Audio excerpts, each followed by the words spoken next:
అందరికీ నమస్కారం అమ్మ. ఈరోజు మనం తెలుసుకుంటున్న అంశం ఏంటంటే 10వ తరగతి తెలుగులో 5వ పాఠ్యాంశం అనే జలియన్ వాలాబాగ్ అనే పాఠ్యాంశానికి సంబంధించి టెక్స్ట్ బుక్లో ఉన్న మొత్తం గ్రామర్ని అంతా చూద్దాం. ఈ జలియన్ వాలాబాగ్ అనే సంఘటన భారతీయ చరిత్రలోనే ఒక విషాదకరమైన సంఘటనగా చెప్పుకోవచ్చును. దీన్ని ఉమర్ అలీ షా గారు డాక్టర్ ఉమర్ అలీ షా గారు తూర్పుగోదావరి జిల్లాలో జన్మించినారు. ఇతనికి సంబంధించిన కవి పరిచయం. దీంట్లో 1 మార్క్ అవకాశం ఉండేటివన్నీ ఇచ్చేకి నేను అండర్లైన్ చేస్తున్నాను. తర్వాత ప్రక్రియ ఏంటంటే ఇది ఖండకావ్యము. తర్వాత నేపథ్యంలో కూడా మీకు ఎగ్జామ్లో వచ్చేకి 1 మార్క్ అడిగే దానిలోకి నేను అండర్లైన్ చేస్తున్నాను. పంజాబ్లో అమృత్సర్లో ఒక ఉద్యానవనంలో 1919 ఏప్రిల్ 13న పంజాబీలు జరుపుకునే వైశాఖి పండుగ వేడుక చూసేందుకు వచ్చిన ప్రజలను జలియన్ వాలాబాగ్ బహిరంగ సభ జరుగుతూ ఉండడంతో అక్కడ బ్రిటిష్ వాళ్ళు నిరాయుధులైన ప్రజలపై కాల్పులు జరిపినట్లు తన సైనికులను ఆదేశించినారు. స్త్రీలు, పురుషులు, పిల్లలు విచక్షణ లేకోకుండా మొత్తం 379 మంది అక్కడ ప్రాణాలను కోల్పోయినారు భారతీయులు. అది ఒక విషాదకరమైన సంఘటన. ఆ రోజును చీకటి దినంగా ప్రకటించినారు. నెక్స్ట్ ఇవన్నీ భావాలమ్మ. ఓకేనా, ఇవన్నీ భావాలు. తర్వాత ఈ గేయానికి సంబంధించిన ప్రశ్నలకు సమాధానాలు. ఈ గేయం ఉంది కదా, దీనికి సంబంధించిన ప్రశ్నలకు జవాబులు. ఫస్ట్ దానికి ఆన్సర్ వచ్చేసేసి ఇది. 1వ దానికి ఆన్సర్. 2వ దానికి ఇది. 3వ దానికి వీరరాఘవాచారి. 4వ దానికి భరతమాతకు మనోహర వందనం. స్క్రీన్ షాట్ తీసుకోండి. తర్వాత క్రింది పేరాను చదవండి, ప్రశ్నలకు సమాధానాలు. ఈ పేరాగ్రాఫ్ సంబంధించిన ఆన్సర్స్ టిక్ చేస్తున్నాను, మీరు స్క్రీన్ షాట్ తీసుకోండి. ఓకేనా. తర్వాత నెక్స్ట్ జలియన్ వాలాబాగ్లో అందరి కష్టాలు కారకుడు అంటే బ్రిటిష్ సైనికాధికారి డయర్ జనరల్ జలియన్ వాలాబాగ్లో అందరి కష్టాలకు కారకుడు.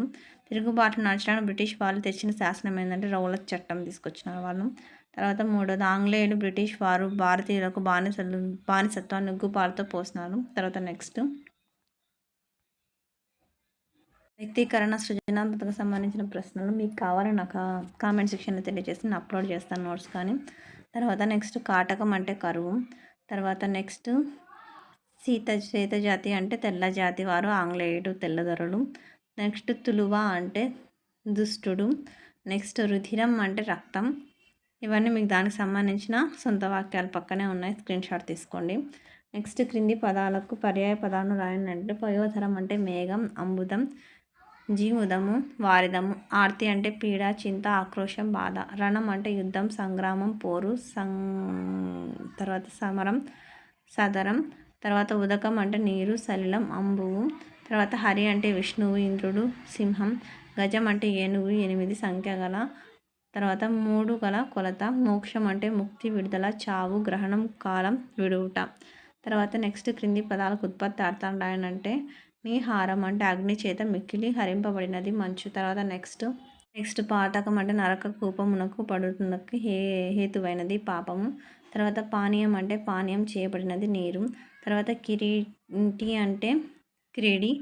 దోషి అంటే దోసి. చండిక అంటే చండి. రాక్షసుడు అంటే రాక్షసుడు. నెక్స్ట్ అంగలార్చు అంటే భయంతో ఏడవడం అనే అర్థంలో ఈ జాతీయాన్ని ఉపయోగిస్తారు. వెన్నుచూపు అంటే పని పూర్తి కాకుండా వెనుకకు తిరిగి పారిపోవడం అనే అర్థంలో ఈ జాతీయాన్ని ఉపయోగిస్తారు.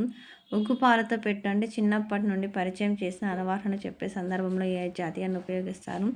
నెక్స్ట్ కవటాకులు అంటే కవట ప్లస్ ఆకులత్వ సంధి. ఉత్పత్తి అంటే ప్రాణ ప్లస్ అర్థం సవర్ణ దీర్ఘ సంధి. పాలు పోసి పాలను ప్లస్ చేసి సరళ దేశ సంధి. ధ్వజం ఎత్తి అంటే ధ్వజము ప్లస్ ఎత్తి ఉత్వ సంధి. తర్వాత ఇది జశ్వ సంధికి సంబంధించిన. తర్వాత నెక్స్ట్ క్రింది పదాలకు విగ్రహ వాక్యం సమాసనామం రాయండి. శౌర్య పరాక్రమలు. శౌర్యమును పరాక్రమం ద్వంద్వ సమాసం. శుద్ధాత్మ కాంత. శుద్ధాత్మను నందలి కాంత సప్తమి తత్పురుష సమాసం. పాప ఫలము. పాపం యొక్క ఫలం షష్ఠి తత్పురుష సమాసం. దేహ పంజరం అంటే దేహం అనేది పంజరం రూపక సమాసం. రాకాసి మూక. రాకాసి యొక్క మూక షష్ఠి తత్పురుష సమాసం. ఘోర రణం. ఘోరమైన రమం విశేషణ పూర్వపద కర్మధారయ సమాసం. నెక్స్ట్ దుఃఖ సముద్రం, ఇది రూపక సమాసం. తర్వాత ఇది స్క్రీన్ షాట్ తీసుకోండి. ఓకేనా నాన్న. తర్వాత నెక్స్ట్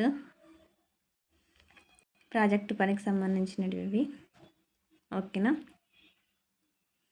తర్వాత నెక్స్ట్ ఏకభజనకు సంబంధించిన దానిలో నుంచి కూడా మీకు 1 మార్క్ అడగచ్చు. తర్వాత మొహరం పండుగ అంటే ఏమిటి, అందరికీ ధన్యవాదాలమ్మా. ఇంకా మన ఛానల్ సబ్స్క్రైబ్ చేసుకొని వాళ్ళు ఎవరంటే దయచేసి సబ్స్క్రైబ్ చేసుకొని, లైక్ చేసి, షేర్ చేసి మీ ఫ్రెండ్స్‌కి, రిలేటివ్స్ అందరూ సబ్స్క్రైబ్ చేసుకోమని చెప్పండి.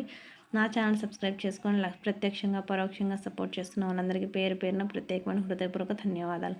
అందరికీ మరొకసారి ధన్యవాదాలు. దయచేసి వీడియోని మాత్రం స్కిప్ చేయొద్దు. ధన్యవాదములు.